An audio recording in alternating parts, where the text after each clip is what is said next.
இப்படியெல்லாம் பார்த்து தான் பொண்ணுங்க பசங்களை லவ் பண்ணுவாங்களா? இங்க ஹீரோயின் சென்னையில நடக்கிற இன்டர்வியூ அட்டன் பண்றதுக்காக தன்னோட ஃப்ரெண்டு கிட்ட ஹெல்ப் கேக்குறா. அவளோட ஃப்ரெண்டும் சென்னையில தனக்கு இருக்கிற வீட்டுல தங்க சொல்லி அவகிட்ட வீட்டு சாவியை குடுக்குறா. ஹீரோயினும் சென்னைக்கு போய் அந்த வீட்டுல தங்குறா.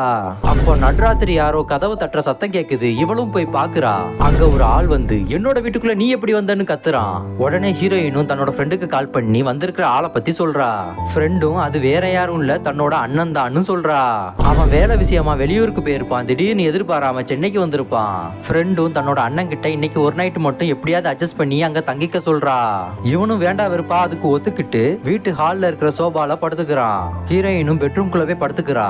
கொஞ்ச நேரத்துல அங்க இருந்து வெளியே வந்து புது இடம்னால எனக்கு தூக்கம் வரல, தனியா படுக்க ஒரு மாதிரி இருக்கு, அதுக்கு நான் என்ன பண்ண, துணைக்கு உன் கூட வந்து படுக்கணுமா? சீ அப்படிலாம் இல்ல, தூக்கம் வர வரைக்கும் நம்ம வேணா கொஞ்ச நேரம் பேசலாமா? அவனும் சரின்னு சொல்லி ரெண்டு பேரும் பேச ஆரம்பிக்கிறாங்க. உங்களுக்கு கேர்ள் ஃப்ரெண்ட் இருக்கா? எனக்கு வேலையே இல்ல, இதுல கேர்ள் ஃப்ரெண்டை வச்சுக்கிட்டு அவளுக்கு எப்படி செலவு பண்றது?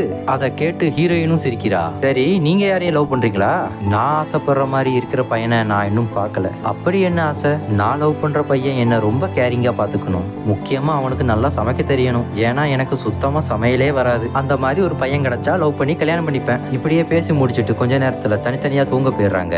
ஹீரோயினும் விடிஞ்சதும் தூக்கத்துல இருந்து எந்திக்கிறா. அப்போ அவ பக்கத்துல ஒரு லெட்டர் இருக்கு. அதுல ஹீரோ சீக்கிரம் வெளியே கிளம்பிட்டதாகவும் அவளுக்காக சாப்பாடு சமைச்சு வச்சிருக்கதாகவும் எழுதியிருக்கு.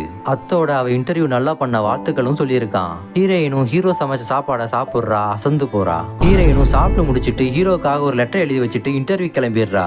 கொஞ்ச நேரத்துல ஹீரோவும் வீட்டுக்கு வரான். அந்த லெட்டரை பாக்குறான். அதுல ஹீரோயின் உங்க சமையல் சூப்பர், இதே மாதிரி தினமும் செஞ்சு தரீங்களான்னு எழுதியிருக்கா. தன்னை பிடிச்சிருக்குங்கிறத ஹீரோயின் லெட்டர்ல சொல்லாம சொல்லிட்டான்னு நினைச்சு ஹீரோவும் சந்தோஷப்படுறான்.